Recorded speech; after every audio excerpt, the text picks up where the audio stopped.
엄마는 어디 계셔? 같이 안 오셨어? 어머니가 급하신 일이 있다고 먼저 가라고 하셨어. 급한 일? 무슨 일인데? 오늘 같이 오기로 했는데. 그게 잘 모르겠어. 갑자기 전화가 와서 먼저 가야 한다고. 이상하네. 엄마가 그런 분이 아닌데. 평소에 약속 잡으면 꼭 지키시는 분인데. 사람 일이 어디 계획대로 되겠어? 정말 급한 일이 생겼나 봐. 그래도 엄마한테 전화 한번 해볼게. 뭔 일인지 궁금해. 아니야. 지금 통화하기 어려운 상황일 거야. 나중에 해. 왜? 뭐가 그렇게 어려운 상황이야? 그게 병원에 계신 것 같아. 친구분이 아프다고. 병원? 그럼 더 걱정되는데. 어느 병원이야? 그게 어디라고 했더라. 기억이 안 나네. 이상해. 진짜 이상해. 엄마가 병원 간다고 하면 보통 어디 병원 간다고 말씀하시는데. 왜 자꾸 의심해? 그냥 급한 일 생겨서 먼저 간 거라고. 의심하는 게 아니라 걱정되는 거야. 엄마 나이도 있으시고. 아니, 왜 이렇게 캐묻는 거야? 나도 정확히는 몰라. 너 지금 뭔가 숨기고 있는 거 아니야? 표정이 이상해. 뭘 숨겨? 정말 별일 아니야. 그냥 먼저 간 거라고. 그래도 엄마 안부는 확인해야지. 전화 걸어볼게. 아니야. 지금 말고 나중에 해. 왜 자꾸 말려? 그냥 믿어줘. 제발. 너 지금 울고 있잖아. 대체 무슨 일이야? 여러분, 지금 이 상황을 보면서 어떤 생각이 드시나요? 며느리의 당황하는 모습이 눈에 띄죠? 사실 이런 상황에서 거짓말을 하게 되면 아무리 작은 거짓말이라도 점점 더 큰 거짓말로 이어지게 마련입니다. 아들 입장에서는 당연히 궁금하고 걱정되는 거예요. 평소 약속을 잘 지키시는 어머니가 갑자기 나타나지 않으니까요. 그런데 며느리는 계속 애매하게 대답하고 전화도 맞고 이상하다고 생각하는 게 당연하지 않을까요? 물론 며느리도 나름의 이유가 있었을 겁니다. 하지만 그 순간의 선택이 결국 더 큰 문제를 만들어버린 거죠.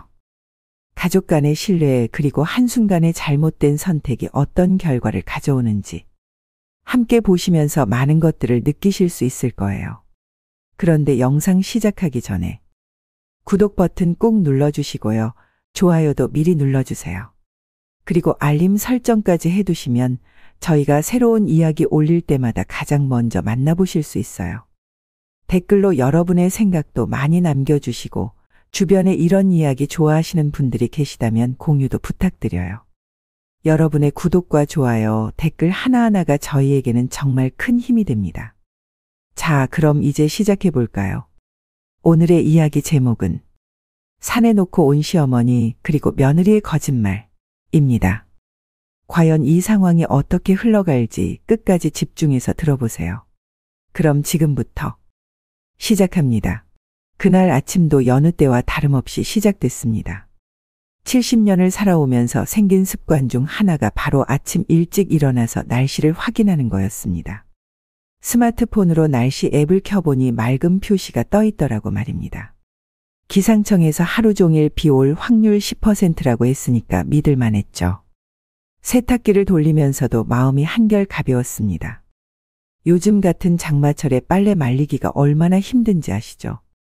베란다 건조대 2개로도 모자라서 거실 곳곳에 옷걸이를 걸어놓고 살았는데 오늘만큼은 마당에 쫙 널어놓고 제대로 말릴 수 있겠다 싶었거든요. 옆집 순자 씨도 마당에서 빨래를 널고 있더라고 말입니다. 명순 씨, 오늘 날씨 좋네요. 그러게 말입니다. 기상청에서 막다고 했으니까 안심입니다. 우리 둘 다 기분 좋게 빨래를 널었죠. 흰 셔츠부터 시작해서 색깔 옷, 속옷까지 차례대로 널면서 혼자 생각했습니다. 이렇게 햇볕에 바짝 말린 옷들이 얼마나 좋은 냄새가 날까. 특히 손주들 옷은 더 신경 써서 널었습니다. 애들 피부가 워낙 민감해서 잘 말려줘야 하거든요. 점심 먹고 나서 잠깐 낮잠을 자다가 빗소리에 깼습니다. 처음엔 꿈인 줄 알았는데 점점 소리가 커지더라고 말입니다. 급하게 일어나서 창문을 열어보니 하늘이 먹구름으로 가득하고 빗방울이 굵직굵직하게 떨어지고 있었습니다. 아이고, 큰일 났다. 마당으로 뛰어나갔는데 이미 늦었습니다. 아침에 그렇게 깔끔하게 널어놨던 빨래들이 비에 흠뻑 젖어서 축 늘어져 있더라고 말입니다. 하얀 셔츠는 흙탕물이 튀어서 얼룩이 생겼고 애들 옷들도 다시 빨아야 할 상태가 됐습니다. 비를 맞으면서 빨래를 걷어들이는데 마음이 참 복잡했습니다. 하루 종일 정성스럽게 빨고 널었던 게 순식간에 물거품이 되니까요. 게다가 세제값, 전기료, 수도료 다 또 들어가니 말입니다. 요즘 물가가 얼마나 오른지 아세요? 젖은 빨래를 안고 집 안으로 들어와서는 한숨만 나왔습니다. 다시 빨래를 분류하고 세탁기에 넣으면서 화가 나더라고 말입니다. 기상청을 믿었던 제가 바보였나 싶기도 하고요. 이런 날엔 누군가와 이야기하고 싶어집니다. 그래서 아들한테 전화를 걸었습니다. 영호야, 엄마야. 네, 어머니. 무슨 일이세요? 아, 오늘 기상청에서 막다고 해서 빨래를 널어뒀는데 갑자기 비가 와서 다 젖었어. 하루 종일 한 빨래를 다시 해야 해. 그런데 아들의 대답이 저를 더 속상하게 만들었습니다. 어머니, 요즘 어르신들이 왜 그런 걸로 전화해요? 빨래 젖은 건 어쩔 수 없는 거잖아요. 다시 하시면 되죠. 그래도 속상해서. 어머니, 바쁘니까 나중에 통화해요. 또 전화가 끊어졌습니다. 손에 든 핸드폰을 바라보면서 가슴이 답답해졌습니다. 언제부터 제가 이런 대접을 받게 됐을까요? 예전에는 아들이 제 말에 귀 기울여주고 같이 속상해해 줬던 것 같은데요. 혼자서 젖은 빨래를 다시 정리하면서 문득 깨달았습니다. 아들에게는 제가 그저 하찮은 일로 투정하는 늙은 사람으로 보이는구나. 빨래가 젖어서 속상한 마음, 하루 종일 들인 정성이 헛되었다는 기분, 그런 건 이해하려고 하지도 않는구나. 그날 밤 잠자리에 들면서도 계속 생각났습니다. 언제부터 아들이 저를 이렇게 대하기 시작했을까?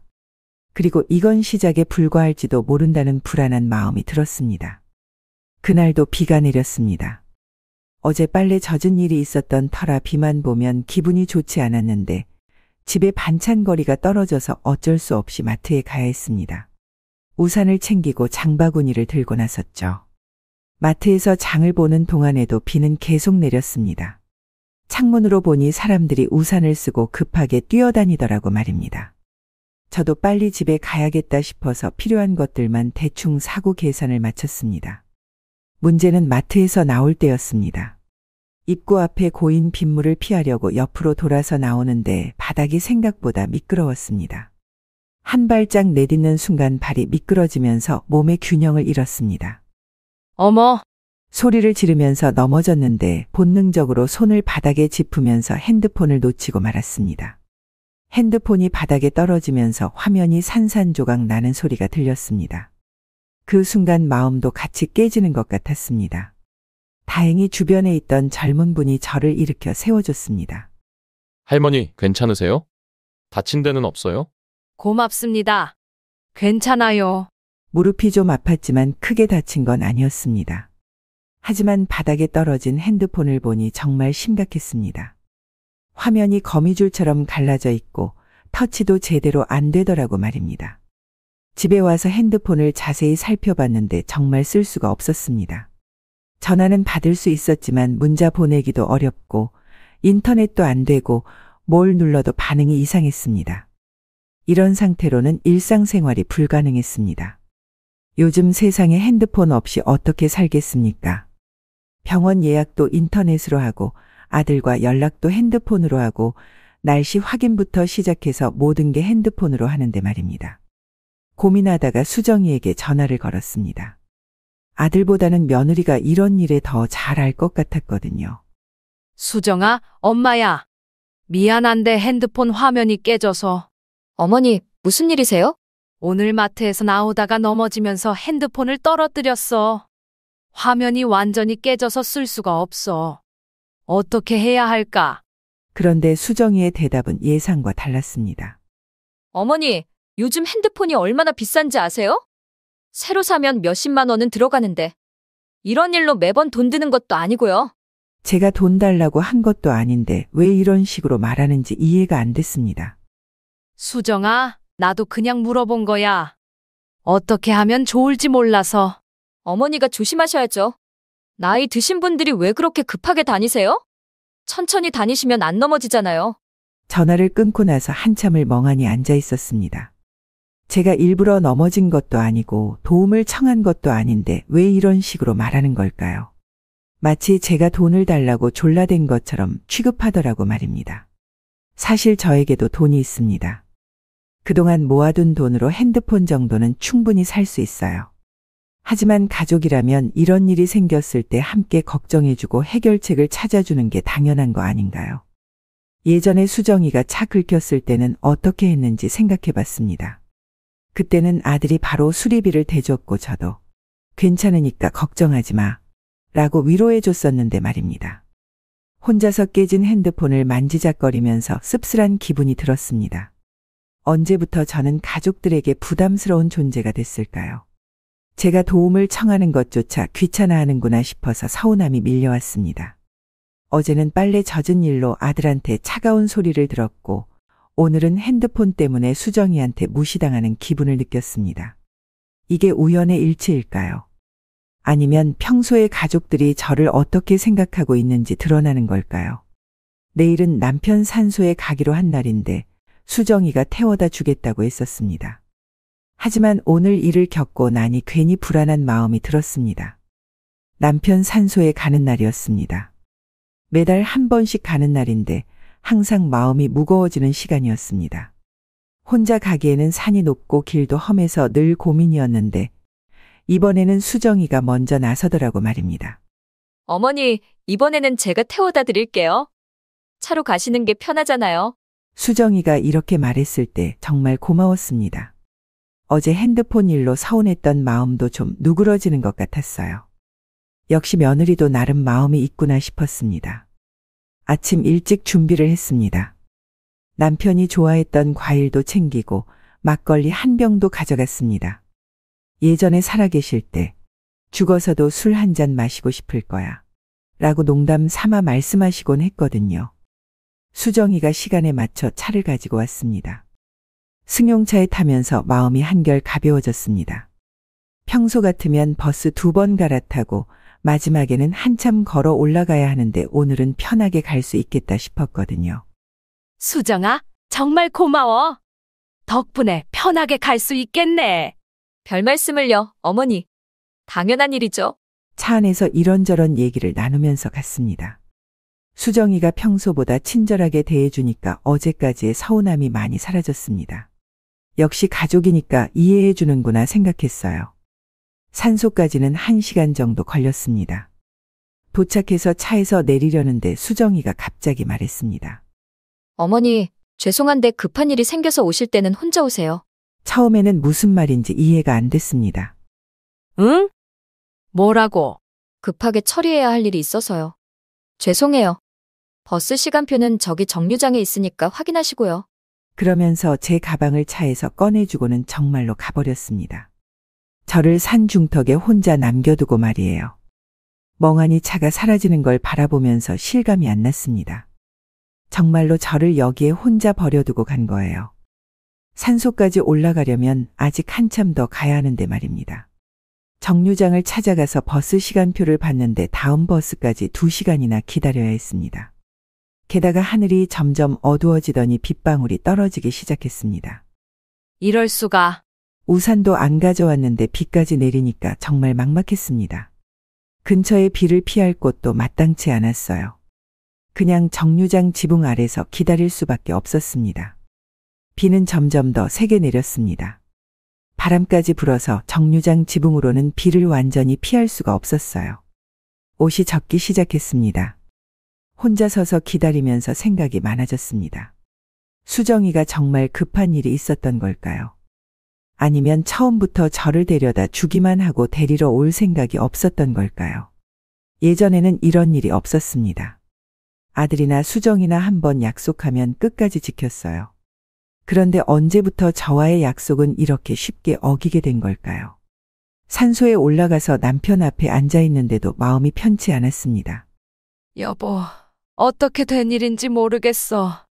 며느리가 날 데려다 주고는 그냥 가버렸어. 집에 어떻게 가야 할지. 남편 산소 앞에서 혼자 중얼거리면서 눈물이 났습니다. 살아계셨다면 이런 일을 가만히 두지 않으셨을 텐데 말입니다. 결국 비를 맞으면서 버스를 기다렸습니다. 2시간 동안 젖은 옷으로 서 있으니까 몸도 춥고 마음도 더 서늘해졌습니다. 역시 예상대로 감기에 걸렸습니다. 산소에서 비를 맞고 2시간 동안 젖은 채로 서 있었으니 안 걸릴 수가 없었죠. 목이 칼칼하고 몸이 으슬으슬 추워지더니 이틀째 알아눕게 됐습니다. 혼자 끙끙 앓으면서도 병원에 가야 하나 말아야 하나 고민했습니다. 요즘 병원비가 만만치 않거든요.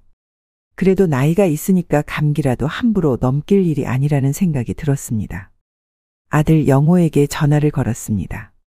영호야, 엄마 감기가 심해서 병원에 가려고 하는데. 어머니, 괜찮으세요?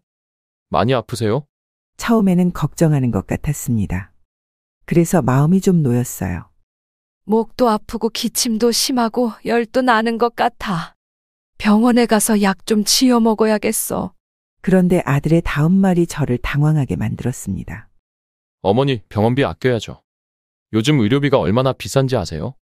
감기는 며칠 있으면 저절로 낫는 거니까 집에서 푹 쉬시면 될 것 같은데요. 순간 귀를 의심했습니다. 제가 아프다고 하니까 병원비 걱정부터 하는 거예요. 영호야, 엄마가 나이가 있으니까 감기라도 조심해야 하는 거 아니야? 어머니, 그래도 병원 가시면 검사비, 약값해서 몇만 원은 나올 텐데. 약국에서 감기약 사드시는 게 어때요? 전화를 끊고 나서 허탈했습니다.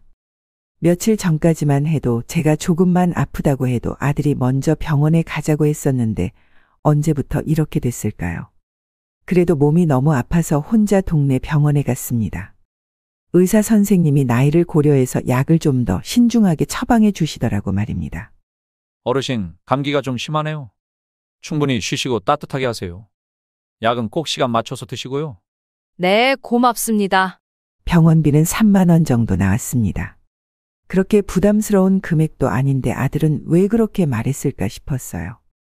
집에 와서 약을 먹고 누워있는데 답답해서 깨진 핸드폰을 켜봤습니다.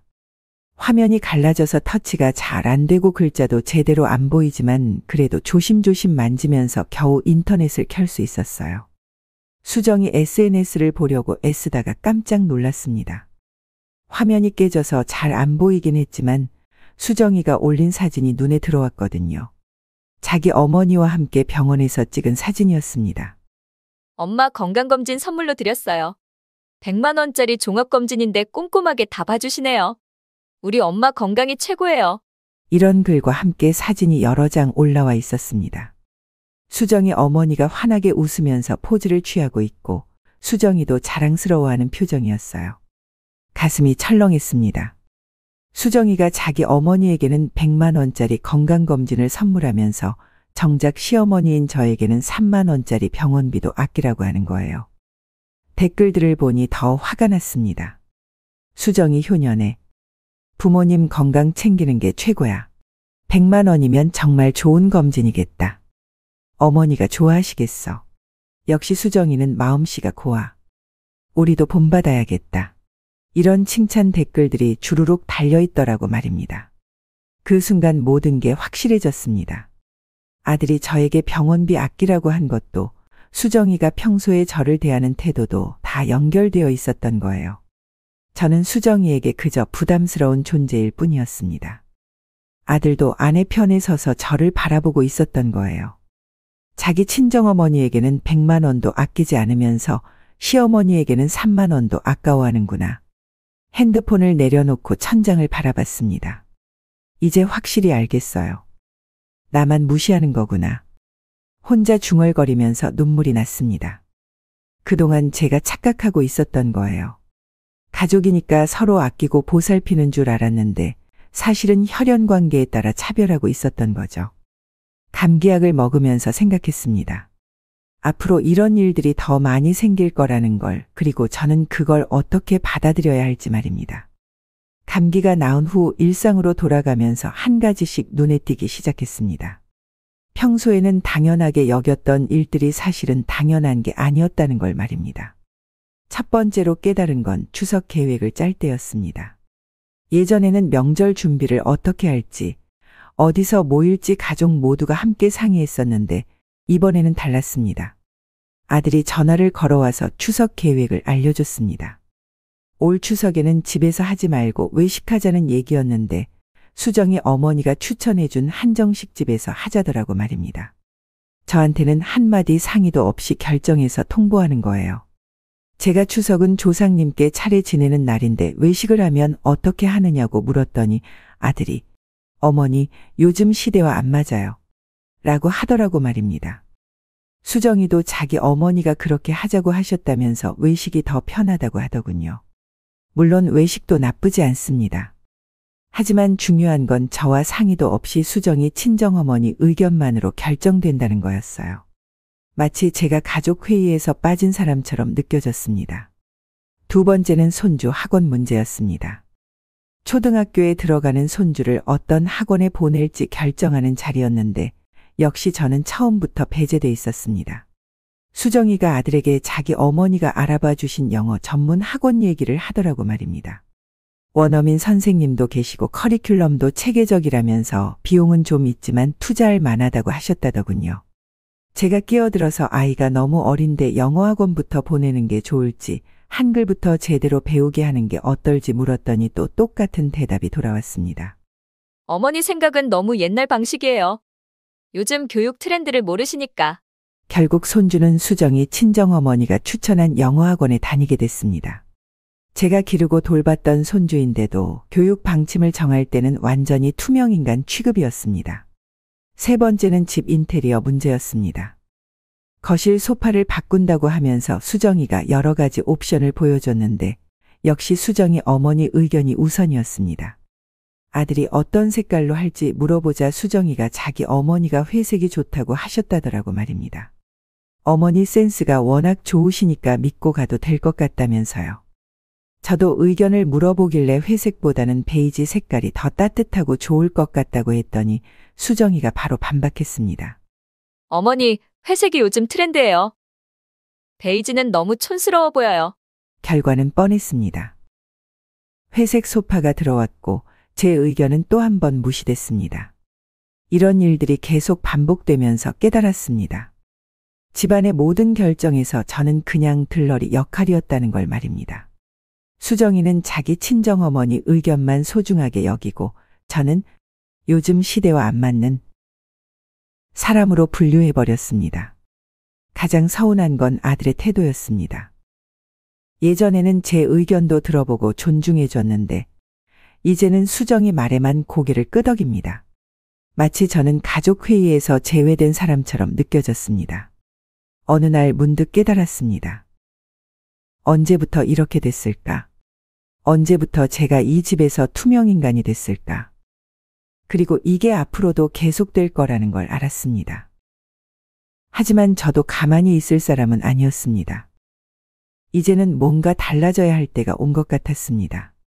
그 밤 잠자리에서 생각이 많았습니다. 빨래 젖은 일부터 시작해서 핸드폰 깨진 일, 산소에서 버려진 일, 병원비 아끼라는 말, SNS에서 본 100만 원짜리 건강검진, 그리고 모든 결정에서 배제되는 일까지. 하나하나 떠올리니까 화가 치밀었습니다. 아니, 이게 맞나? 내가 왜 이런 대접을 받아야 하지? 언제까지 참고만 살아야 하는 거야? 그동안 제가 너무 착하게만 살았던 것 같았습니다. 가족이니까 이해해야 한다고, 며느리니까 조금 서툴 수도 있다고, 아들도 바쁘니까 그럴 수 있다고 계속 변명해줬던 거예요. 하지만 이제는 달랐습니다. 더 이상 무턱대고 참지 않기로 마음먹었습니다. 첫 번째 기회는 며칠 후에 왔습니다. 수정이가 전화를 걸어왔더라고 말입니다. 어머니, 오늘 저녁에 중요한 모임이 있는데 아이 좀 봐주실 수 있어요? 예전 같으면 그럼 당연히 봐줘야지 라고 대답했을 겁니다. 하지만 이번에는 달랐어요. 미안해. 나도 오늘 친구들이랑 약속이 있어서 안 돼. 전화 너머로 수정이가 잠깐 당황하는 기색이 느껴졌습니다. 어머니, 정말 중요한 모임인데. 나도 중요한 약속이야. 미안하다. 사실 특별한 약속이 있었던 건 아닙니다. 하지만 저도 제 시간이 소중하다는 걸 알려주고 싶었어요. 항상 제가 모든 걸 미뤄가면서 도와주는 게 당연한 건 아니니까요. 두 번째는 아들 용돈 문제였습니다. 영호가 찾아와서 이번 달에 돈이 좀 부족하다며 용돈을 좀 더 달라고 하더라고 말입니다. 평소 같으면 얼마나 필요해? 라고 물어보고 바로 줬을 텐데 이번에는 생각이 달랐습니다. 영호야, 미안한데 이번 달은 좀 어려울 것 같아. 아들이 의외라는 표정을 지었습니다. 어머니가 용돈을 안 준다고 한 게 처음이었거든요. 어머니, 그렇게 큰 돈도 아닌데. 영호야, 너 나이가 몇인데 아직도 엄마한테 손 벌리고 그래? 내가 벌어서 살아야지. 아들은 뭔가 말하려다가 그냥 돌아갔습니다. 아마 어머니가 이렇게 나올 줄은 예상 못했을 거예요. 세 번째는 집안일 도움 요청이었습니다. 수정이가 대청소를 한다면서 손이 부족하니까 와서 도와달라고 하더라고 말입니다. 예전에는 무조건 달려갔을 텐데 이번에는 다르게 대답했어요. 수정아, 미안한데 오늘은 좀 힘들 것 같아. 허리도 아프고 몸이 좀 안 좋아서. 어머니, 그럼 내일은 어떠세요? 글쎄, 나도 나이가 있으니까 힘든 일은 좀 어려워. 너희가 젊으니까 둘이서 하면 금방 끝날 거야. 전화를 끊고 나서 마음이 시원했습니다. 그동안 얼마나 당연하게 여겨왔는지 새삼 깨달았어요. 며느리가 부르면 무조건 달려가고 아들이 돈 달라고 하면 무조건 주고 손주 봐달라고 하면 무조건 봐주고. 그게 당연한 줄 알았는데 사실은 제가 너무 호락호락했던 거예요. 가족들의 반응은 예상했던 대로였습니다. 처음에는 당황하더니 점점 불편해하는 기색이 역력했어요. 아들은 어머니가 왜 갑자기 이러시나 하는 표정이었고 수정이는 아예 연락 횟수를 줄였습니다. 하지만 저는 전혀 후회하지 않았습니다. 오히려 이제야 정상적인 관계가 되는 것 같았어요. 일방적으로 주기만 하는 관계가 아니라 서로 존중하고 배려하는 관계 말입니다. 제가 가족들에게 선을 긋기 시작한 지 일주일쯤 지났을 때였습니다. 평소처럼 가족 톡방을 확인했는데 손주 교육 문제로 대화가 오가고 있었습니다. 아들이 메시지를 올렸습니다. 손주가 다니는 영어학원에서 상급반으로 올라가자고 제안했다는 내용이었어요. 물론 수업료도 더 비싸지고 시간도 더 늘어나는 거였습니다. 수정이가 바로 답장했습니다. 자기 어머니께 한번 여쭤보자는 거였어요. 그분이 교육 쪽으로 경험이 많으시니까 조언을 구해보자고 하더라고 말입니다. 저도 의견을 보냈습니다. 아이가 아직 어린데 너무 빡빡하게 스케줄을 짜는 게 좋을지 충분히 놀 시간도 있어야 하는 거 아닌지 물어봤어요. 그동안 손주를 봐오면서 느낀 걸 토대로 한 말이었습니다.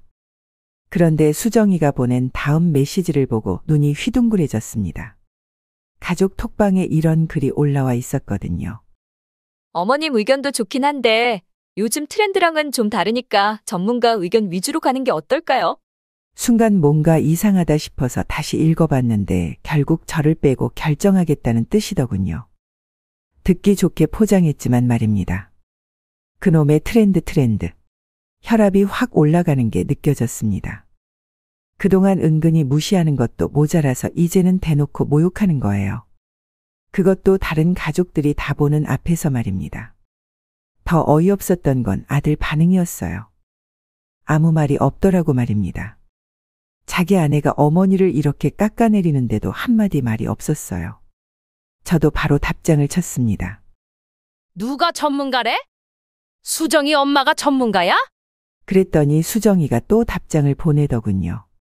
요즘 교육은 전문적으로 해야 하니까 경험 있는 분 의견을 따르는 게 낫다는 식으로요. 자기 어머니가 이런 쪽에 해박하시니까 그분 말씀대로 하자고 하는 거예요. 그때 확실히 알았습니다. 수정이한테 저는 그냥 귀찮은 존재였던 거죠. 자기 마음대로 하는데 방해되는 사람이었던 겁니다. 그래서 아예 공개적으로 배제하겠다고 나선 거고요. 제일 속상한 건 아들이었습니다. 나중에 개별적으로 어머니, 수정이 말도 맞는 것 같아요. 라고 메시지를 보내더라고 말입니다. 자기 어머니보다 아내 편을 드는 거였어요. 그날 저녁 친구들 만나서 이 얘기를 했더니 다들 경악하더라고 말입니다. 명순아, 그게 사람이 할 짓이야. 아무리 며느리라도 선을 넘었지. 옥분이가 제일 화를 내면서 너 너무 당하고만 살았어. 이제는 똑똑히 해야 해. 라고 하더군요. 가족 톡방에서 벌어진 일 이후로 며칠 동안 잠이 잘 안 왔습니다. 계속 생각이 나더라고요.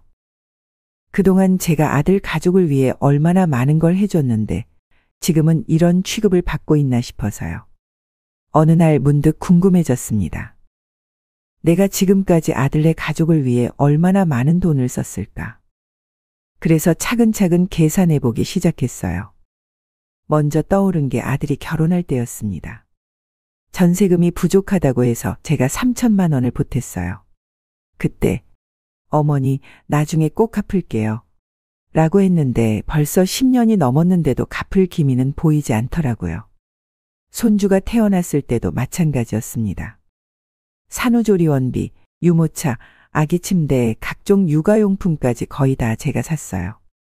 수정이가 어머니 감사해요. 라고는 했지만 지금 생각해보니 당연하다는 시기였던 것 같습니다.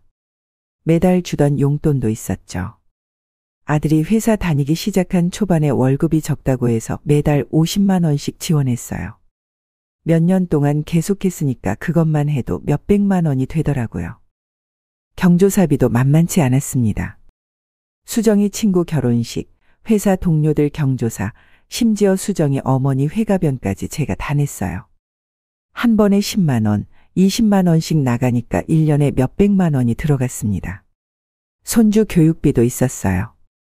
유치원비, 각종 학원비, 교재비까지 거의 다 제가 부담했죠. 할머니가 해주시는 거니까. 라며 수정이가 아무렇지도 않게 말하더라고요. 명절 때마다 드리는 세뱃돈, 생일 선물, 여행비 지원까지 다 합치니까 정말 어마어마한 금액이었습니다. 대충 계산해봐도 7천만 원은 좋게 넘더라고요. 그런데 정작 제가 도움이 필요할 때는 어땠나요? 핸드폰이 깨졌을 때 수정이가 뭐라고 했죠?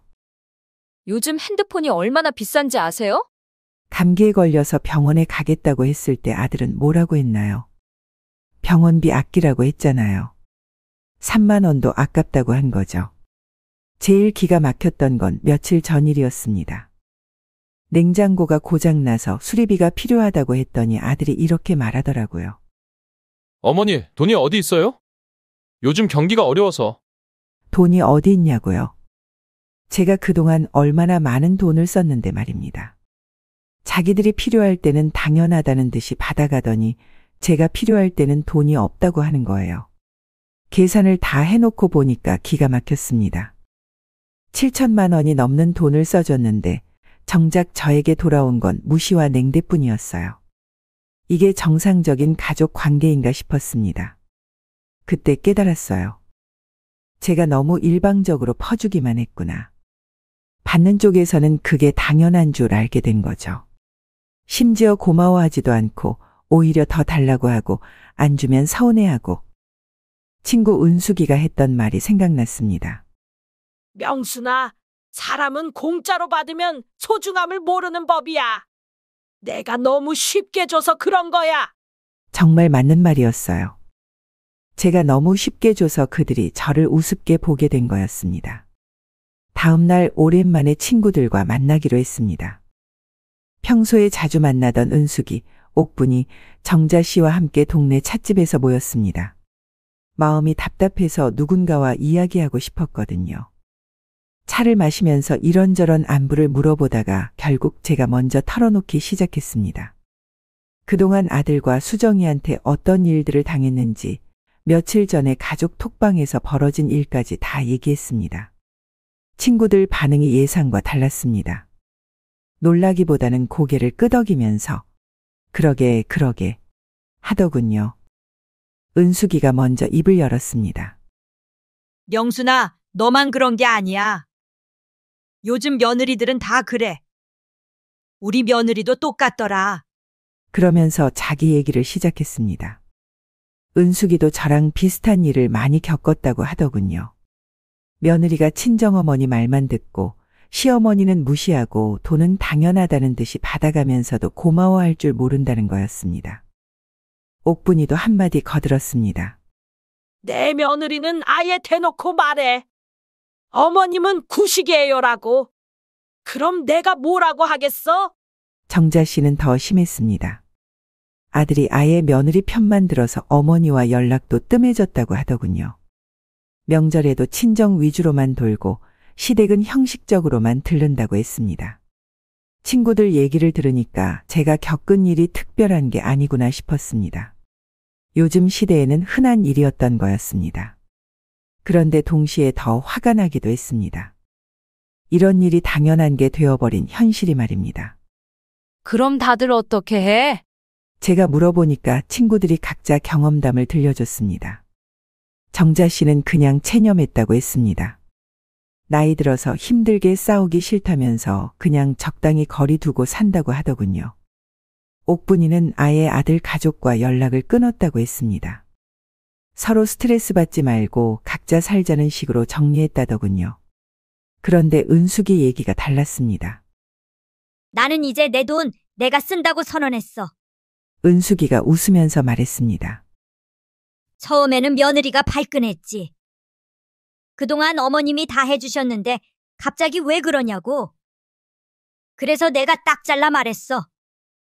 지금까지는 내가 베푼 거고 앞으로는 서로 독립적으로 살자고.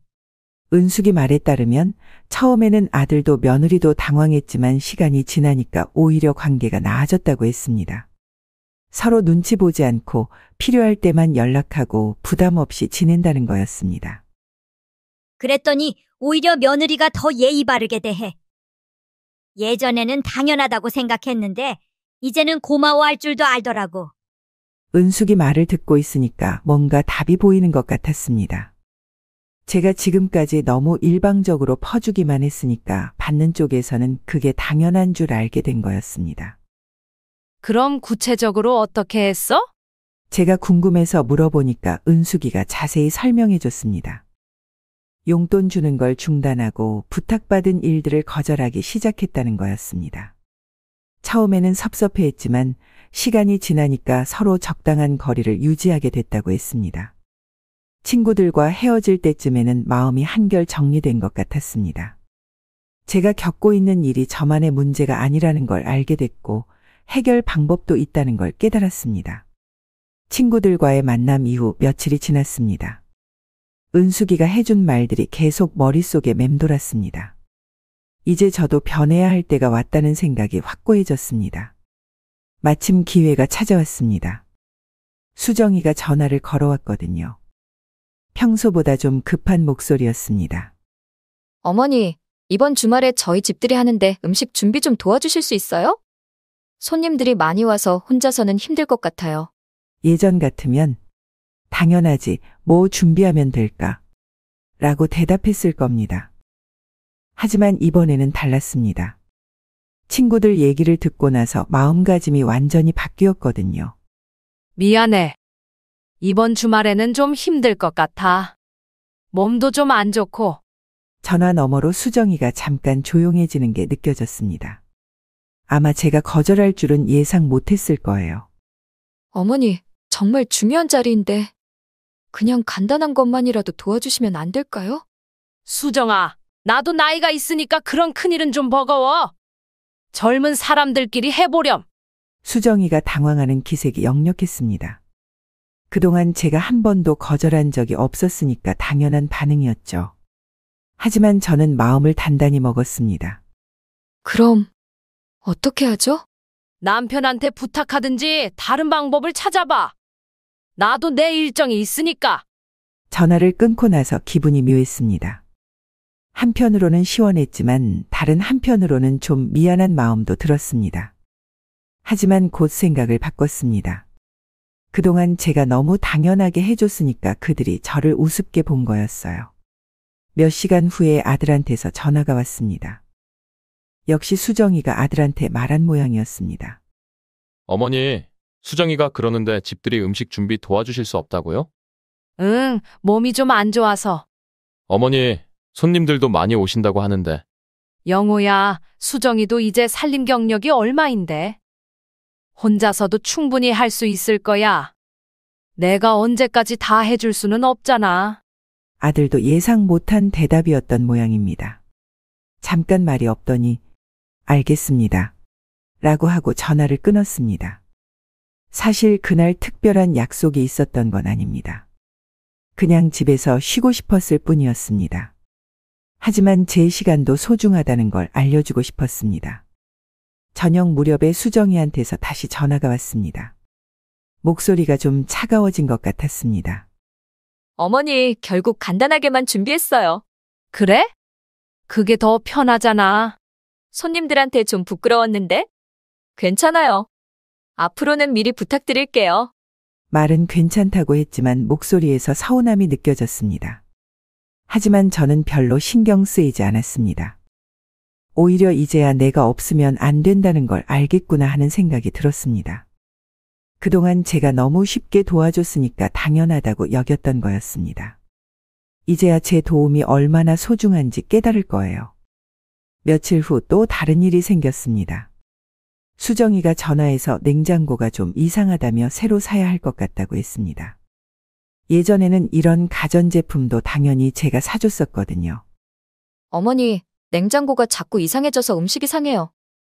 새로 사야 할 것 같은데. 수정아, 그건 너희가 사는 거지. 내가 왜 사줘야 해? 어머니, 그동안 다른 가전제품들도 다 사주셨잖아요. 그때는 그때고 지금은 지금이야. 너희가 벌어서 사렴.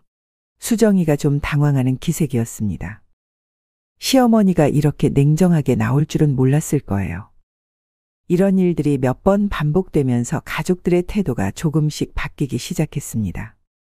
예전처럼 당연하다는 듯이 부탁하지 않고 좀 더 조심스럽게 말하더군요. 무엇보다 제 마음이 편해졌습니다.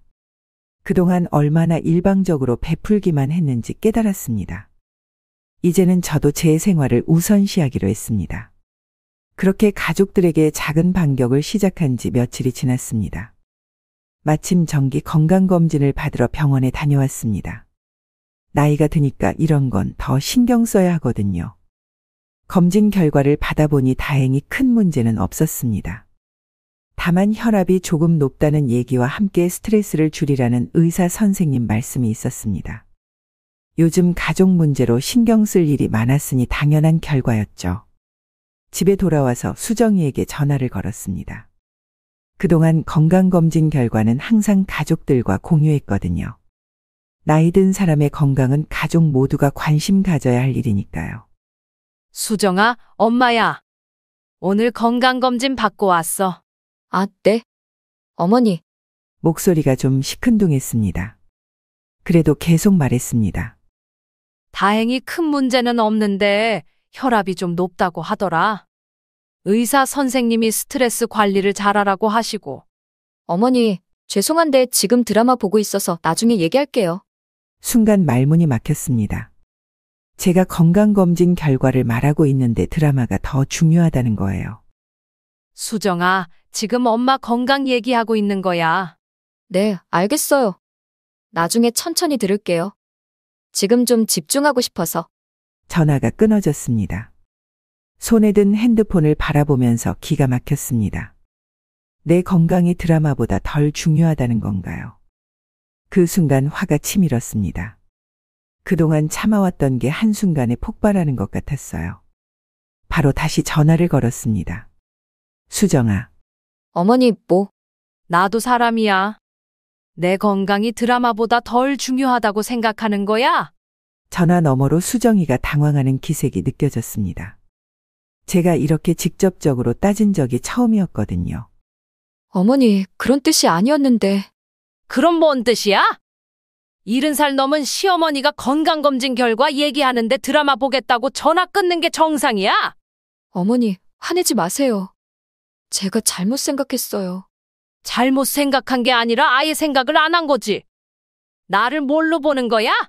수정이가 한참 말이 없더니 대답했습니다. 어머니, 요즘 좀 예민하신 것 같아요. 별일 아닌 걸로 왜 이렇게. 예민하다고요? 별일 아니라고요? 더 화가 났습니다. 예민한 게 아니라 당연한 반응이야. 가족이라면 서로 건강 걱정해주는 게 기본 아니야? 어머니, 알겠어요. 죄송해요. 말로는 죄송하다고 했지만 목소리에서 진심이 느껴지지 않았습니다. 그냥 빨리 넘어가려는 기색이 역력했어요. 전화를 끊고 나서 한참을 생각했습니다. 수정이는 여전히 제가 예민해졌다고 생각하고 있었습니다. 자기가 잘못했다는 걸 진짜로 깨닫지 못하고 있었어요. 그동안 제가 너무 아무 말 없이 참아왔으니까 이런 대접을 받게 된 거였습니다. 이제라도 확실히 선을 그어야겠다는 생각이 들었습니다. 며칠 후 아들한테서 전화가 왔습니다. 어머니, 수정이가 그러는데 요즘 좀 까칠해지셨다고 하더라고요. 무슨 일 있으세요? 까칠해졌다고요. 제가 정당한 말을 하니까 까칠하다고 하는 거예요. 영호야, 엄마가 까칠한 게 아니라 이제 참지 않기로 한 거야. 어머니, 무슨? 앞으로는 받을 만큼만 대접받을 거야. 더 이상 일방적으로 당하지 않겠어. 아들도 어머니가 이렇게 단호하게 나올 줄은 몰랐을 겁니다. 이제 정말 본격적인 변화가 시작될 때가 온 것 같았습니다. 가족들에게 선을 긋기 시작한 지 일주일쯤 지났을 때였습니다. 그날 오후 마트에 갔다가 돌아오는 길에 사고가 났습니다. 요즘 젊은 사람들이 많이 타는 전동 킥보드를 한번 타보고 싶어서 되어 있었습니다. 처음엔 좀 무서웠지만 천천히 타니까 괜찮더라고요. 그런데 집 근처 내리막길에서 속도 조절을 잘못했습니다. 갑자기 속도가 빨라지면서 균형을 잃었습니다. 넘어지면서 오른쪽 팔과 다리를 크게 다쳤어요. 지나가던 분이 119를 불러주셔서 병원으로 실려갔습니다. 응급실에서 검사를 받으니 다행히 골절은 아니었지만 타박상이 심했습니다. 의사 선생님이 나이를 고려해서 하루 정도 입원 관찰을 해보자고 하셨어요. 병실에 누워있으면서 아들한테 연락했습니다. 어머니가 다쳐서 입원했다고 하니까 놀라면서 바로 오겠다고 하더군요. 1시간 후에 아들이 왔습니다.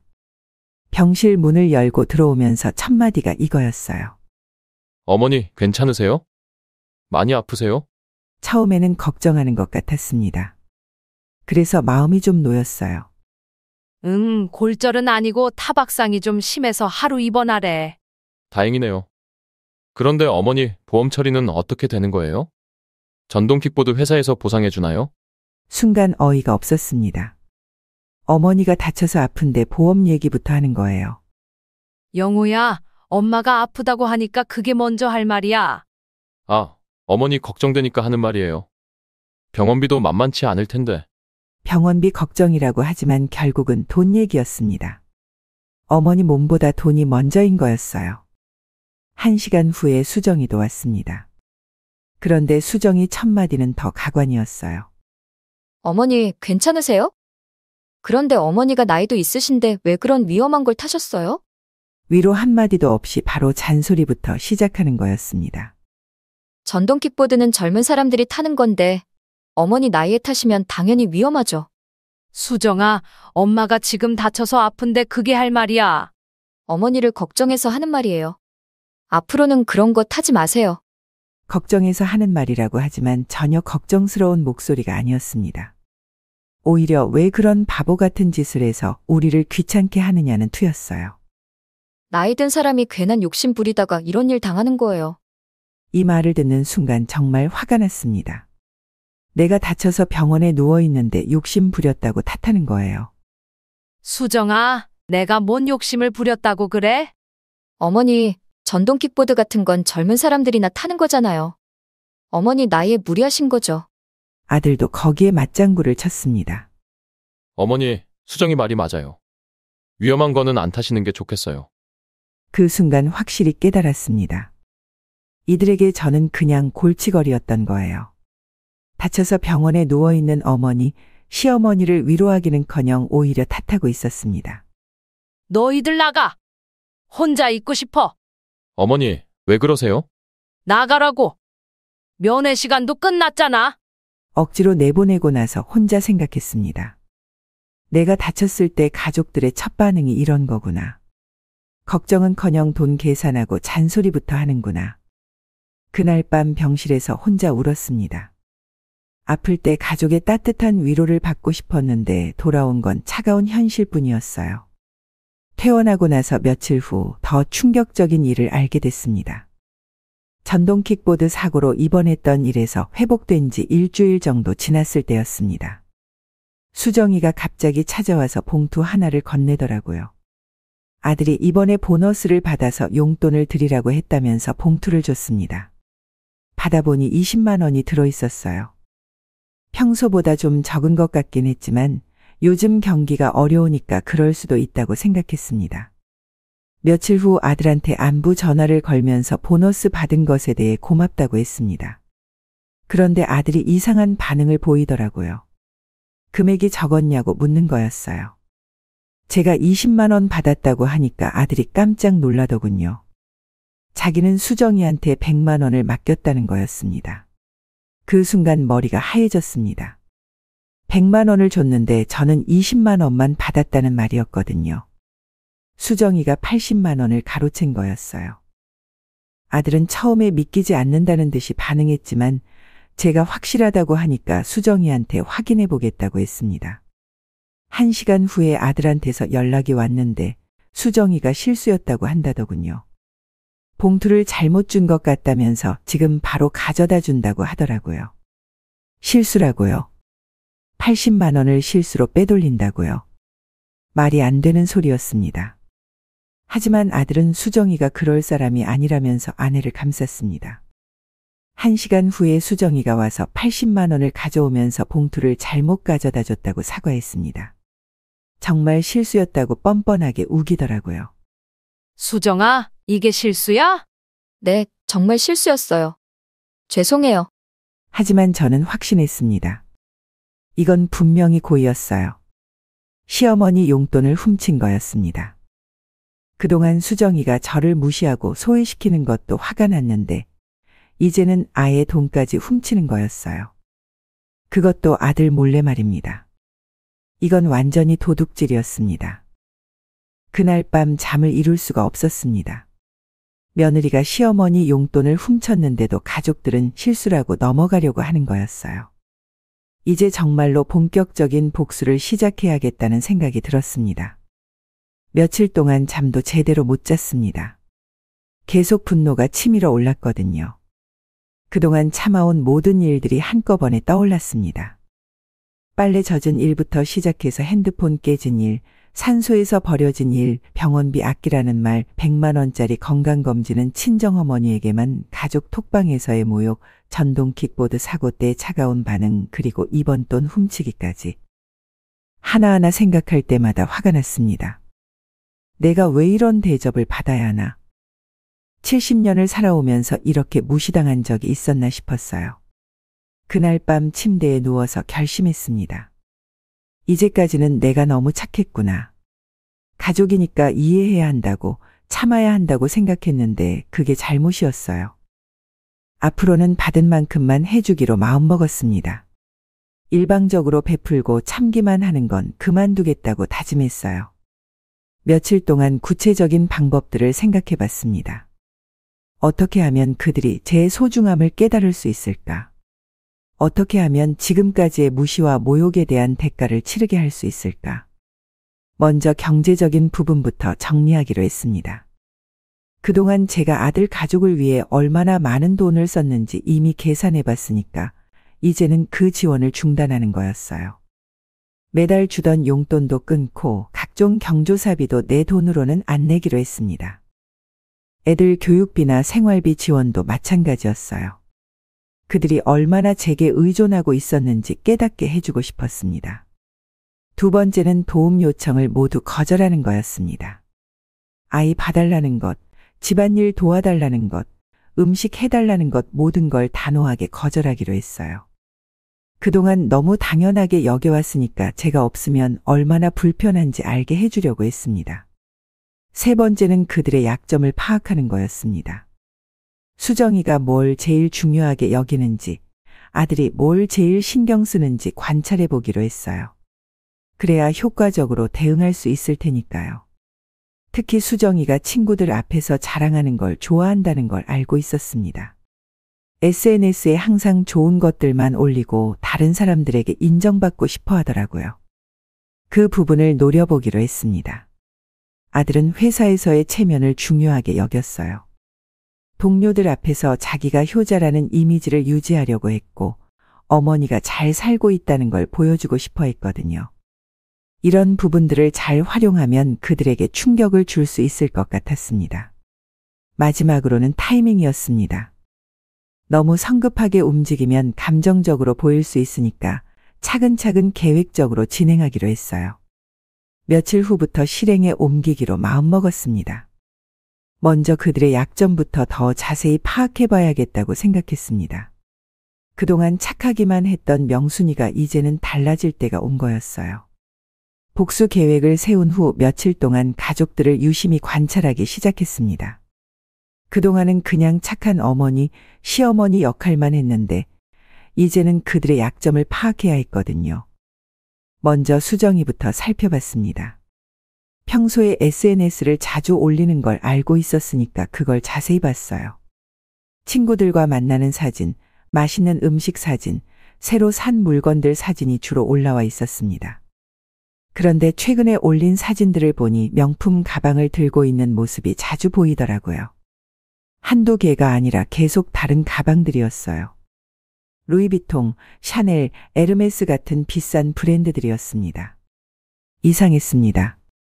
아들 월급으로는 그런 명품들을 자주 살 여유가 없을 텐데 말이에요.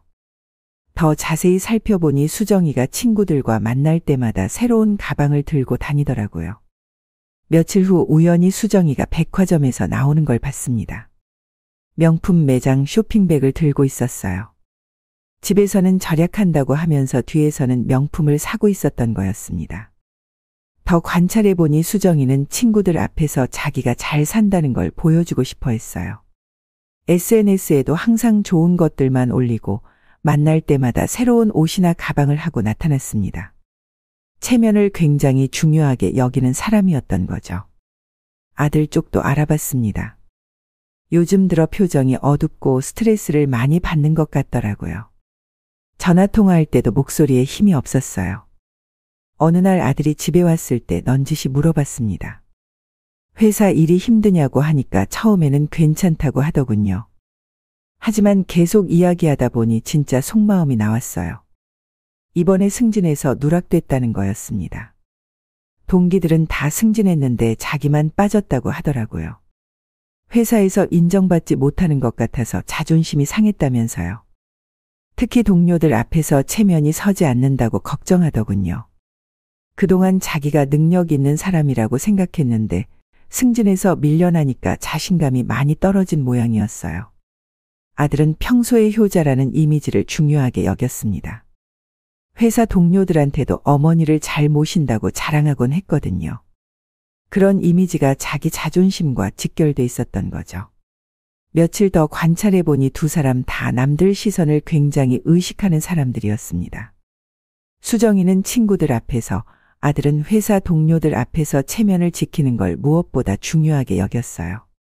이런 정보들이 복수 계획에 어떻게 활용될 수 있을지 생각해봤습니다.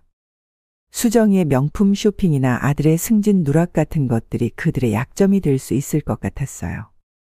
특히 그들이 체면을 중시한다는 점이 중요했습니다.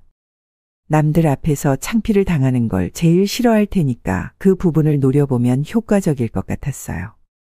가족들의 약점을 파악한 후 며칠 지나서 친구들을 다시 만났습니다. 지난번에 만났을 때 모두들 비슷한 고민을 하고 있다는 걸 알았으니까 이번에는 좀 더 구체적인 이야기를 나눠보고 싶었어요. 은숙이, 옥분이, 정자 씨와 함께 동네 찻집에서 모였습니다. 이번에는 제가 먼저 제안했어요. 우리 정기적으로 만나서 이런 얘기들 나누면 좋겠어. 서로 도움이 될 것 같아. 친구들도 좋다고 하더군요. 그래서 한 달에 2번씩 만나서 각자 겪은 일들을 공유하기로 했습니다. 이름도 거창하게 며느리 대응 연구 모임이라고 지었어요. 첫 모임에서 각자 최근에 겪은 일들을 털어놨습니다. 은숙이는 며느리가 친정어머니 생신상을 호화롭게 차렸으면서 시어머니 생신은 대충 넘어갔다는 얘기를 했어요. 정자 씨는 아들이 며느리 친정집 이사를 도와주면서 하루 종일 나갔는데 정작 자기 어머니가 아플 때는 바쁘다고 안 왔다고 하더라고요.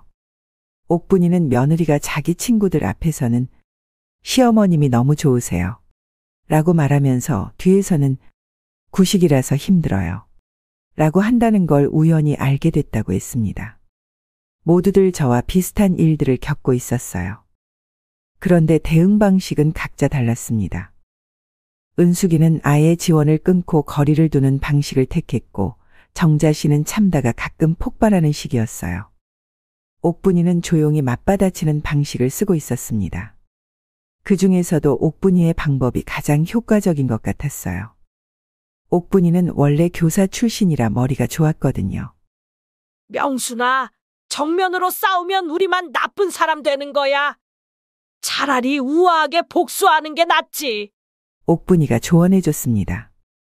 어떻게 하는 건데? 그들이 제일 싫어하고 곤란해할 상황을 만드는 거지. 하지만 겉으로는 아무 문제 없는 것처럼 보이게 하는 거야. 옥분이는 구체적인 예를 들어줬습니다. 며느리가 친구들과 만날 때 갑자기 나타나서 평소 하지 않던 말들을 한다거나 아들 회사 사람들 앞에서 어머니가 얼마나 서운한지 자연스럽게 표현한다거나.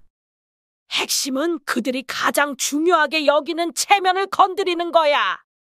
하지만 직접적으로 공격하면 안 되고 돌려서 해야 해. 은숙이도 거기에 동의했어요. 맞아. 우리가 화내면 나이 드셔서 예민해지셨네. 이런 소리 듣기만 하거든. 정자 씨는 좀 더 강한 방법을 제안했습니다. 아예 그들의 비밀을 파헤쳐서 약점을 잡는 건 어때? 하지만 옥분이가 말렸어요. 그건 너무 과해. 우리가 품위를 잃으면 안 되지. 그들 수준까지 내려갈 필요는 없어. 친구들과 이야기하면서 많은 걸 배웠습니다. 특히 옥분이의 조언이 도움이 됐어요. 감정적으로 대응하지 말고 전략적으로 접근하라는 것, 그들의 약점을 정확히 파악해서 효과적으로 대응하라는 것들이요. 모임을 마치면서 다들 다음 모임까지 각자 실행해 볼 계획을 세우기로 했습니다. 그리고 결과를 공유하면서 더 나은 방법들을 찾아보자고 했어요. 친구들과의 모임에서 얻은 조언을 바탕으로 본격적인 심리전을 시작하기로 했습니다. 옥분이가 말한 대로 우아하면서도 효과적인 방법을 써보기로 했어요.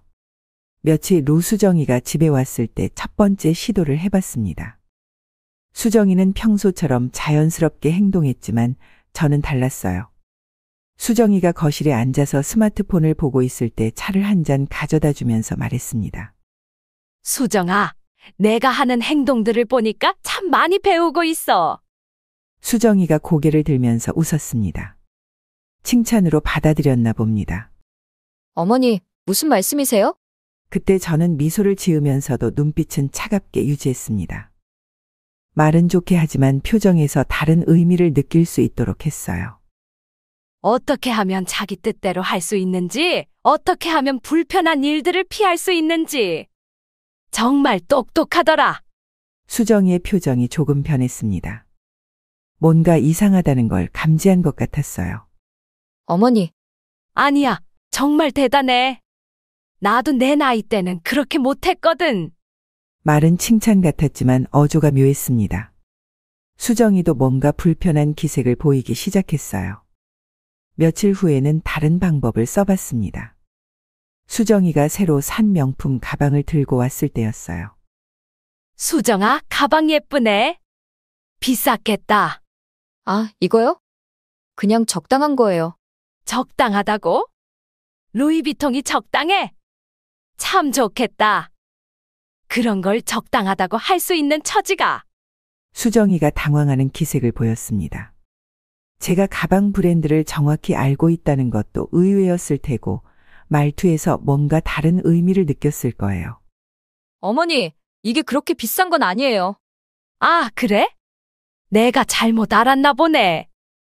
요즘은 명품도 저렴해진 모양이구나. 또 다른 날에는 수정이가 친구와 통화하는 걸 들은 척하면서 말했습니다. 수정아, 친구들하고 자주 만나는구나. 좋겠어. 늘 좋은 얘기만 하고. 네, 가끔 만나서 수다 떨어요. 그럼 내 얘기도 하겠네. 시어머니가 어떤지. 수정이가 움찔했습니다.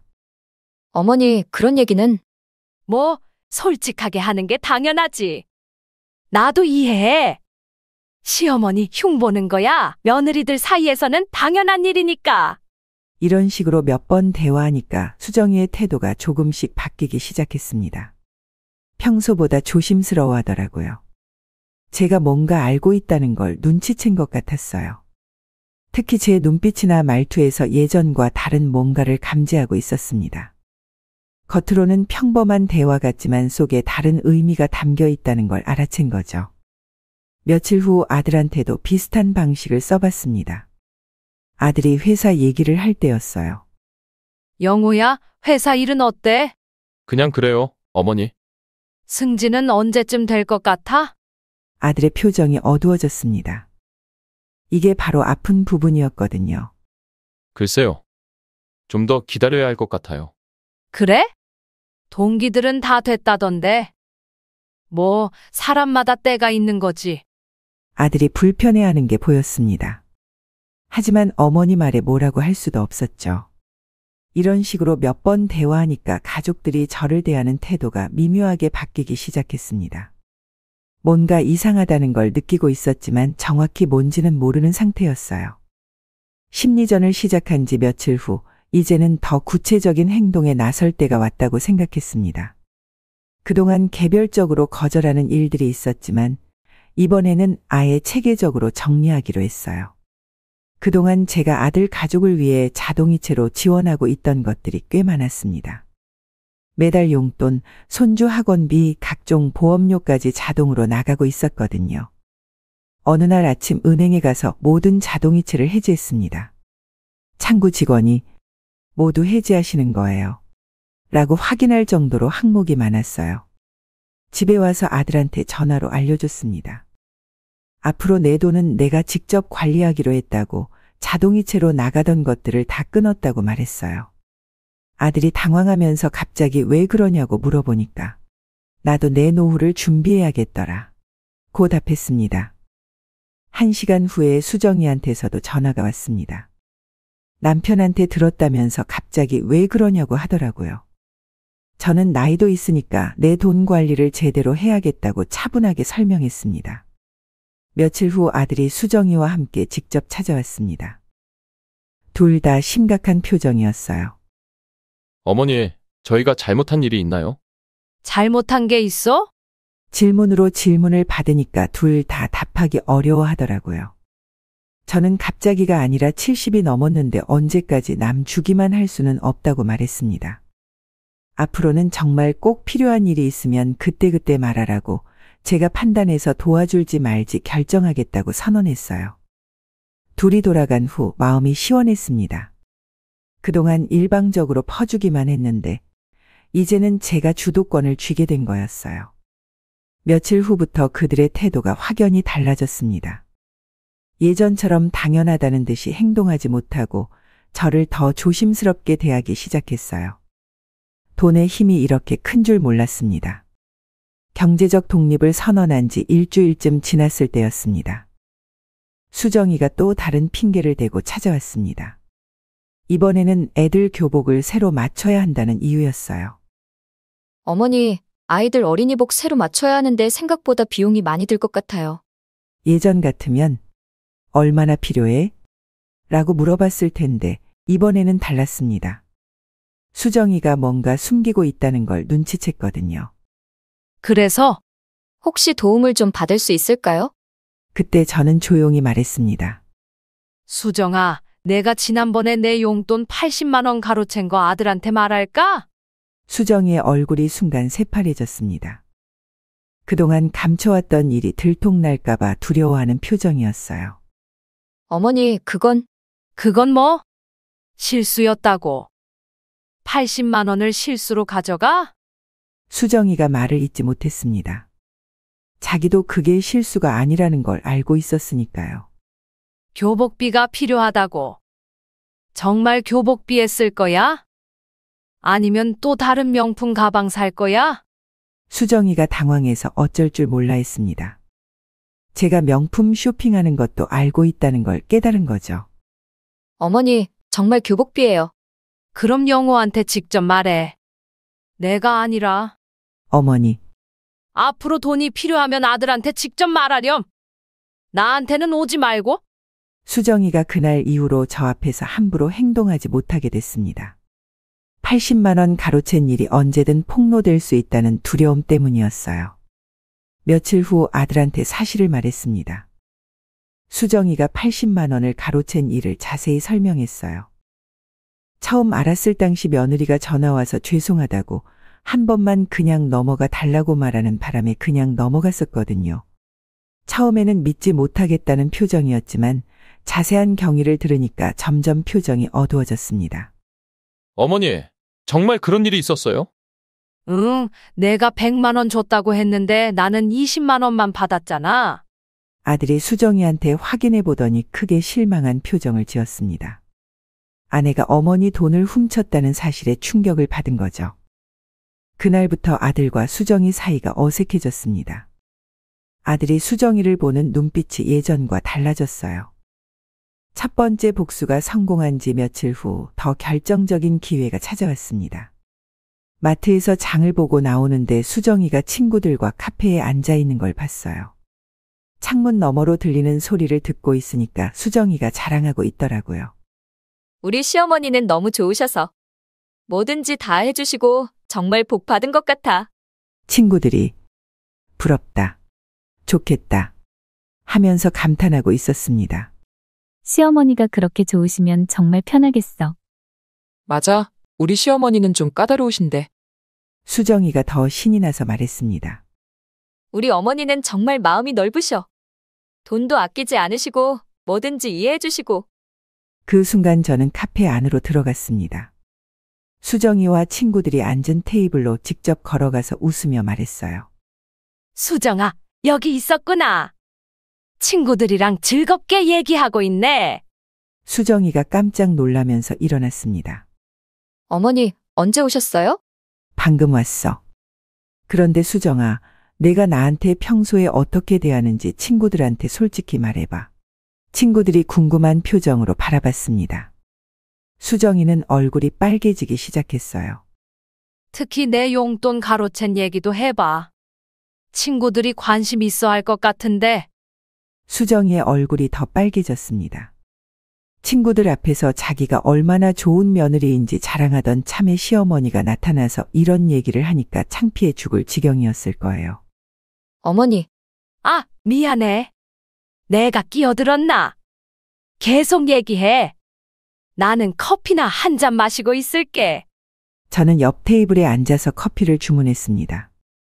수정이와 친구들의 대화가 다 들리는 거리였어요. 친구들이 수정이한테 어머니가 뭔 얘기를 하시는 거야? 라고 물어봤지만 수정이는 대답을 못하고 있었습니다. 방금 전까지 시어머니 자랑을 하던 사람이 갑자기 말문이 막힌 거죠. 수정아, 왜 말이 없어? 방금까지 그렇게 재미있게 얘기하고 있었잖아. 제가 웃으면서 말하니까 수정이가 더 당황했습니다. 친구들한테 내가 얼마나 좋은 시어머니인지 말해줘. 돈도 아끼지 않고 뭐든지 이해해준다고 했잖아. 친구들이 뭔가 이상하다는 걸 눈치채기 시작했습니다. 시어머니와 며느리 사이에 뭔가 문제가 있다는 걸 알아챈 거죠. 우리는 먼저 가볼게. 수정아. 친구들이 일어나서 나가려고 했습니다. 분위기가 어색해진 걸 느낀 거예요. 아, 벌써 가세요? 수정이가 더 할 얘기가 많을 텐데. 친구들이 나간 후 수정이가 저한테 다가왔습니다. 어머니, 왜 그러세요? 왜 그러긴? 내가 친구들한테 거짓말하고 있길래 정정해 준 거지. 어머니, 앞으로 친구들한테 나 얘기할 때 조심해. 거짓말은 언젠가 들통나는 법이야. 수정이가 그날 이후로 친구들 앞에서 시어머니 자랑을 못하게 됐습니다. 언제든 제가 나타날 수 있다는 두려움 때문이었어요. 이제 수정이는 저를 함부로 대할 수 없게 됐습니다. 경제적으로도 사회적으로도 제가 우위에 서게 된 거였어요. 수정이에게 2번의 강력한 복수를 가한 후 이제는 아들과 제대로 된 대화를 나눌 때가 왔다고 생각했습니다. 그동안 아들이 중간에서 애매한 입장을 취하고 있었는데 이제는 확실하게 제 편으로 만들어야 했어요. 며칠 후 아들이 혼자 집에 왔을 때 진지한 대화를 시작했습니다. 저는 그동안 겪었던 일들을 하나씩 설명하기 시작했어요. 빗속에서 산소에 혼자 버려진 일, 건강검진 결과보다 드라마가 더 중요하다고 한 일, 가족 톡방에서 공개적으로 무시당한 일들을 차근차근 말했습니다. 아들의 표정이 점점 어두워졌습니다. 그동안 어머니가 혼자 이런 일들을 겪고 있었다는 걸 제대로 몰랐던 거죠. 영호야, 그때 엄마가 얼마나 서운했는지 알아? 아들이 고개를 숙이면서 정말 몰랐다고, 자기가 너무 안일했다고 인정했습니다. 용돈 80만 원을 가로챈 일도 자세히 설명했습니다. 아들이 그때 수정이 편을 들면서 실수? 라고 넘어갔던 일도 다시 꺼냈어요. 그동안 제가 아들 가족을 위해 얼마나 많은 것들을 해줬는지도 상세히 설명했습니다. 7천만 원이 넘는 돈을 지원했고 육아부터 집안일까지 도와줬는데 돌아온 건 무시와 모욕뿐이었다고 말하니까 아들이 진심으로 미안해했습니다. 어머니, 앞으로는 제가 직접 챙기겠어요. 아들이 다짐하더군요. 드디어 제 편에 서겠다고 약속한 거였습니다. 그 이후로 아들의 태도가 확연히 달라졌습니다. 수정이를 대하는 방식도 예전보다 냉정해졌고 저를 대할 때는 훨씬 더 조심스럽고 정중해졌어요. 며칠 후 집에서 가족이 모였을 때 아들이 수정이한테 단호하게 말했습니다. 앞으로 어머니께 좀 더 잘하라고, 변명하지 말고 그냥 잘하라고 했어요. 수정이는 남편마저 자기를 의심하는 눈으로 보니까 완전히 고립된 상황이 됐습니다. 더 이상 아들을 자기 편으로 만들 수 없게 된 거죠. 아들과의 연대를 강화한 지 며칠 후 수정이가 혼자 찾아왔습니다. 평소와는 완전히 다른 모습이었어요. 고개를 숙이고 조심스럽게 말하더라고요. 처음으로 진심 어린 사과를 했습니다. 그동안 저를 무시했다고, 자기가 너무 철없었다고 인정하더군요. 어머니, 제가 잘못했어요. 정말 죄송해요. 저는 차분하게 답했습니다. 이제야 정신을 차렸구나. 나도 사람이야. 존중받고 싶구나. 그때부터 진짜 대화가 시작됐습니다. 수정이가 왜 그렇게 행동했는지, 저는 왜 그렇게 서운했는지 서로 솔직하게 얘기했어요. 수정이는 처음에는 시어머니가 자기를 좋아해 주실 거라고 생각했는데 시간이 지나면서 부담스러워졌다고 했습니다. 제가 너무 잘해 주시니까 오히려 부담스럽기도 했다더군요. 저도 제 마음을 털어놨습니다. 며느리를 친딸처럼 생각하고 잘해줬는데 점점 무시당하는 것 같아서 서운했다고, 특히 친정어머니와 차별 대우를 받는 게 제일 화났다고 말했어요. 2시간 넘게 이야기를 나누니까 서로를 좀 더 이해하게 됐습니다. 수정이도 자기가 얼마나 잘못했는지 깨달은 것 같았고, 저도 며느리 입장에서 생각해 볼 수 있게 됐어요. 앞으로는 서로 솔직하게 얘기하자고 약속했지만 저는 마지막에 분명히 말했습니다. 다시는 나를 우습게 보지 말라고, 한 번 실망시키면 2번은 없다고 경고했어요. 진솔한 대화를 나눈 후 몇 주가 지나자 가족 관계가 완전히 달라졌습니다. 수정이는 예전처럼 저를 무시하지 않았고 아들도 저를 훨씬 더 잘 챙겨줬어요. 무엇보다 저 자신이 달라졌습니다. 더 이상 일방적으로 희생하지 않았어요. 도움을 요청받으면 제가 판단해서 해줄지 말지 결정했고, 불합리한 대우를 받으면 바로 말했습니다. 수정이도 제게 훨씬 더 정중하게 대했습니다. 뭔가 부탁할 때도 조심스럽게 물어봤고, 가족 톡방에서도 중요한 결정을 할 때 제 의견을 먼저 물어보게 됐어요. 어느 날 온 가족이 모여서 식사를 하는데 수정이가 말했습니다. 어머니, 이제 진짜 가족 같아요. 예전에는 제가 어머니 눈치만 보고 살았는데 이제는 편하게 얘기할 수 있어서 좋다고 하더군요. 저도 웃으면서 답했어요. 처음부터 이렇게 지냈으면 좋았을 텐데. 하지만 저는 마음속으로 다짐했습니다. 이제 관계가 좋아졌다고 해서 예전처럼 호락호락하게 당하지는 않겠다고요. 제 눈빛에는 여전히 단호함이 남아 있었습니다. 앞으로도 우습게 보면 안 된다는 경고의 메시지였어요. 가족들도 그걸 알고 있었습니다. 명순 할머니는 이제 예전에 그 착하기만 한 사람이 아니라는 걸 말이에요. 이제 우리 가족은 진짜 평등한 관계가 됐습니다. 서로 존중하고 서로 배려하는 건강한 가족이 된 거였어요. 물론 가끔 옛날 습관이 나올 때가 있지만 그럴 때마다 저는 확실히 선을 그었습니다. 그러면 가족들도 바로 자세를 고쳤어요. 70살이 넘어서야 깨달았지만 때로는 싸워야 얻을 수 있는 평화가 있다는 걸 배웠습니다. 무조건 참는 게 가족을 위한 일이 아니라는 것도요. 이제 저는 당당한 가족의 일원이 됐습니다. 그리고 그 자리를 지켜나갈 준비가 되어 있었어요. 여러분, 저는 70살이 넘어서야 깨달았습니다. 가족이라고 해서 무조건 참는 게 사랑이 아니라는 걸요. 혹시 여러분도 저처럼 가족들에게 무시당하고 계신가요? 착하게만 살다가 호구 취급받고 계신가요? 그렇다면 이제 그만 참으세요. 여러분도 존중받을 권리가 있어요. 나이가 들어서도 부모라고 해서도 시어머니라고 해서도 함부로 대해지면 안 됩니다. 때로는 싸워야 얻을 수 있는 평화가 있어요. 때로는 강해져야 사랑받을 수 있습니다. 여러분의 소중함을 지키세요. 당당하게 사세요. 저처럼 늦게 깨닫지 마시고 지금부터라도 자신을 위해 당당하게 목소리를 내세요. 여러분이 행복해야 가족도 행복합니다. 이 이야기가 도움이 되셨다면 좋아요와 구독 부탁드려요. 여러분의 응원이 제게 큰 힘이 됩니다. 그리고 댓글로 여러분의 이야기도 들려주세요. 함께 응원하며 살아가요.